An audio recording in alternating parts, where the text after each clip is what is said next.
আপনাদেরকে যে গল্পটা তাফসীরে ইবনে কাসিরের মধ্যে আল্লামা ইমাদউদ্দিন ইবনে কাসির রাহমাতুল্লাহ আলাইহি আনছেন।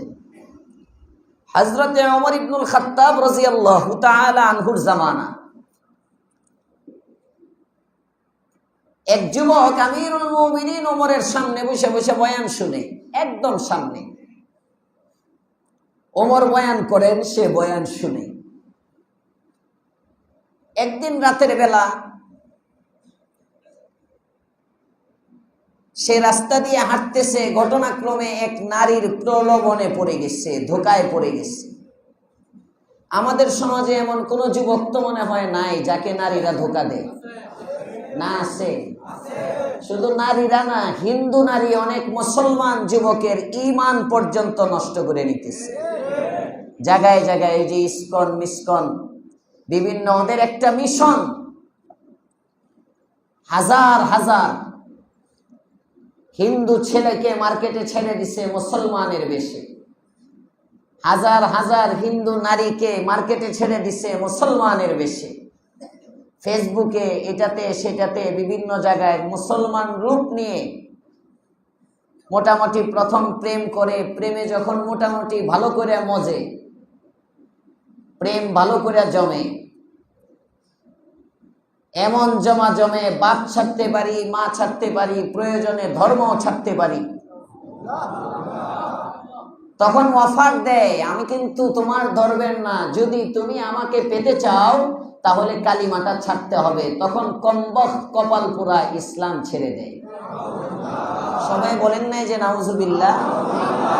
এমন ঘটনা এক দুইটা না, হাজার হাজার হচ্ছে, শত শত হচ্ছে। এগুলোর বিরুদ্ধে আওয়াজ তুললে এই চক্র এত মজবুত, এত মজবুত এই চক্র। ওরা উলামায়ে কেরামের ক্ষতি সাধনের চেষ্টা করে, তারপরে উলামায়ে হক একমাত্র ভয় করে কাকে? সুতরাং ওনারা সতর্ক করে যাচ্ছেন, করতেছেন। অতএব প্রেম যদি কারো করতে মনে চায়, সোজা সাজা তার ঘরের মধ্যে যাও, তার আব্বারে গিয়া বলো আমি আপনার মাইয়ারে ভালোবাসি। গার্জিয়ান নাও, সোজা সাজা বিয়ে করো। বিয়ে কইরা বিয়ের পরে বাস যত প্রেম করতে মন চায় করো। খারাপ বললাম না, ভালো বললাম? বিয়ের আগে মোবাইলে প্রেম দরকার নেই। দেখে মনে করবেন জিবরাইল, পরে দেখবেন ফেরাউন।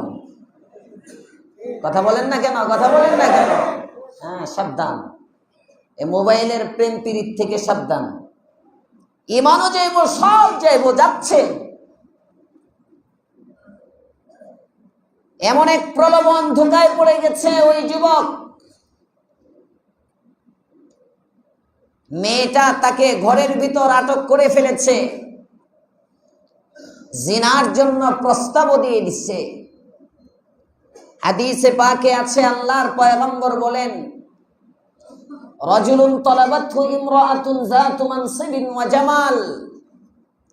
কোন পুরুষ ব্যক্তিকে যদি কোন সুন্দরী বংশধর মেয়ে অফার করে, তুমি আমার মনের চাহিদা পূরণ করো, আর ওই যুবকটা যদি তখন বলে ফাকালা ইন্নী আখাফুল্লাহ, আমি তোমার চাহিদা পূরণ করতে পারবো না, আমি আমার আল্লাহকে ভয় করি।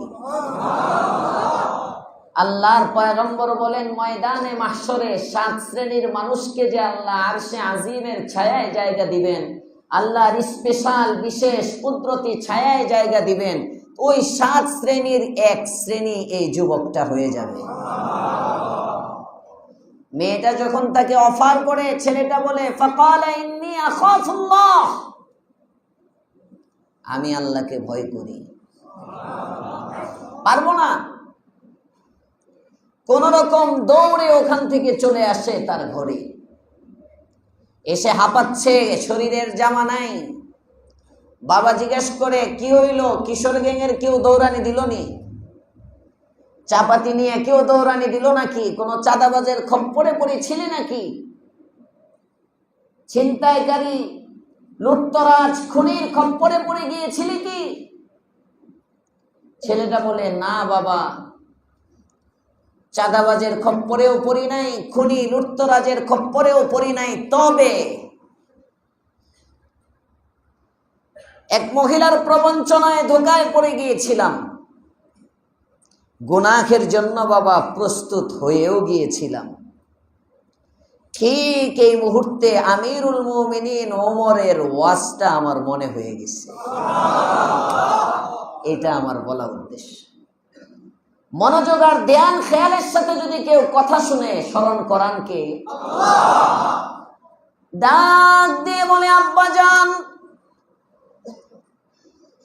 মেয়েটা আমার ঈমান নষ্ট করার পায়তারা করেছিল, জিনার খপ্পরে পড়ে গিয়েছিলাম, জিনার জন্য উদ্বুদ্ধ হয়ে গিয়েছিলাম, প্রস্তুত হয়ে গিয়েছিলাম। ঠিক এই মুহূর্তে ওমর ইবনুল খাত্তাবের বয়ান আমার স্মরণ হয়ে গেছে। ফজরের নামাজের পরে মাত্র কয়েকদিন আগে না ওমর ইবনুল খাত্তাব বয়ান করেছিলেন, ওয়ালিমান খাফা মাকামা রাব্বিহি জান্নাতান। আস্তে কোন, জোরে কোন, জোরে আল্লাহু আকবার। আল্লাহর নাম বললে ভয় আছে কোন? ওয়ালিমান খাফা মাকামা রাব্বিহি জান্নাতান। যে ব্যক্তি আল্লাহর ভয়ে আল্লাহর সামনে দাঁড়াতে হবে, ময়দানে মাহশর কায়েম হয়ে যাবে, নেকি বদির ওজন হবে, আমলনামা কারো ডান হাতে কারো বাম হাতের মধ্যে হবে, পুলসিরাত পার হতে হবে, কেউ কেটে কেটে জাহান্নামের মধ্যে পড়ে যাবে, আর কেউ বা এই তরবারির হতেও চিকন, চুলের হতেও চিকন, তরবারির চেয়েও ধারালো পুলসিরাতটা পার হয়ে জান্নাতের বাদশা হয়ে যাবে।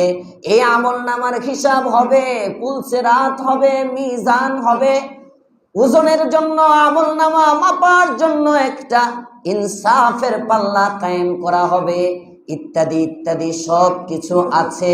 ওয়ালিমান খাফা মাকামা রাব্বিহ, রবের সামনে দাঁড়াতে হবে। এই দাঁড়ানোর ভয়ে যে ব্যক্তি গুনাহ থেকে বাঁচে, আল্লাহ তাআলা বলেন আমি তার জন্য দুটি জান্নাতের ব্যবস্থা করে রেখেছি।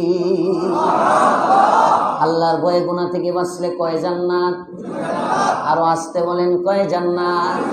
ভালো করে মনে রাখবেন, আমল পরে শুধু আল্লাহর ভয়ে গুনাহ থেকে বাঁচলে জান্নাত কয়টা? হযরত আমিরুল মুমিনিন ওমর ইবনুল খাত্তাবের এই বয়ান বাবা আমি শুনেছিলাম। গুনাহের খপ্পরে যখন পড়ে গিয়েছি, মহিলাটা যখন আমাকে ধোঁকা দিয়ে জিনার জন্য প্রস্তুত করে ফেলেছিল রে বাবা, গায়ের জামাটাও খুলে ফেলেছিলাম। ঠিক এই মুহূর্তে ওমর ইবনুল খাত্তাবের বয়ানটা যখন শুরু হয়ে গেছে, আমি বাবা গুনাহ করি নাই, গুনার বাড়ি থেকে একটা দৌড় দিয়ে আমি চলে এসেছি। কিন্তু বাবা ভয়ে থরথর করে কাঁপতেছি, গুনাহ যদিও করি নাই, গুনাহের বাড়িতে তো আমি গিয়েছিলাম। রব্বে কারীম ময়দানে মাহশরে যদি আমাকে ধরেন, তোর পা দিয়েছিলাম ভালো কাজের দিকে যাওয়ার জন্যে, গুনাহ যদিও করিস নাই, কিন্তু গুনাহের বাড়িতে কেন গিয়েছিলি? হিসাব দে, জবাব দে। বাবা আমি কি জবাব দিব? কেমনে মালিকের কথায় আমি উত্তর দিব? মালিককে আমি কেমনে মুখ দেখাবো? বাবা গো আমার ভয় হয়, আমি ভয় পাচ্ছি। ছেলেটা এবার বাবাকে বলে, আব্বা জান আমার মনে হয় আমি বেশিক্ষণ বাঁচবো না, হয়তো আমি যে ভয় পেয়েছি আমি মনে হয় রাতারাতি মারা যাব। আব্বা জান আপনাকে আমি একটা ওসিয়ত করি, আমার যদি ইন্তেকাল হয়ে যায় বাবা গো, আমিরুল মুমিনিন ওমরকে আমার মৃত্যুর খবর জানাবেন না, ওমর ইবনুল খাত্তাবকে আমি গুনাহগারের চেহারাটা দেখাবেন না, আমার লাশটাও তার সামনে নিবেন না, চুপি চুপি বাড়ির আশপাশের দু একজনকে নিয়ে কাফন দাফনের ব্যবস্থা করবেন, আমার লাশটা কবরের মধ্যে রেখে দিবেন।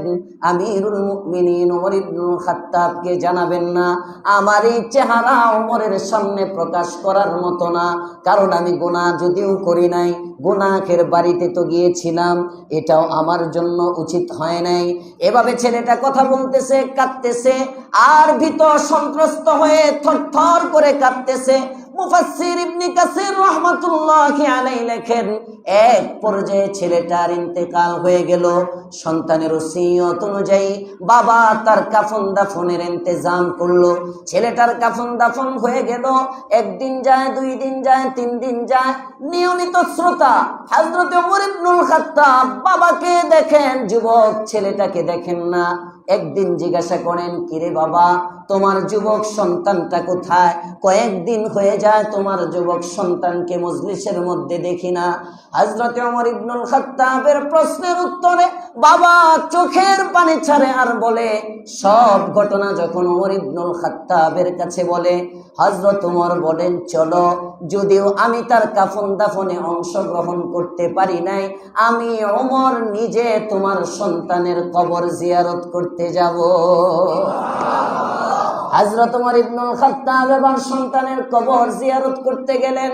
কবর জিয়ারত করার পরে হযরত ওমর ইবনুল খাত্তাব রাদিয়াল্লাহু তাআলা আন কবরের সামনে দাঁড়ায়া সন্তানটাকে লক্ষ্য করে বলেন, ও কবরে দাফনকৃত সন্তান, আমি ওমর তোমার কাছে জানতে চাই, আমার বয়ান শুনে তুমি গুনাহ থেকে বেঁচেছ।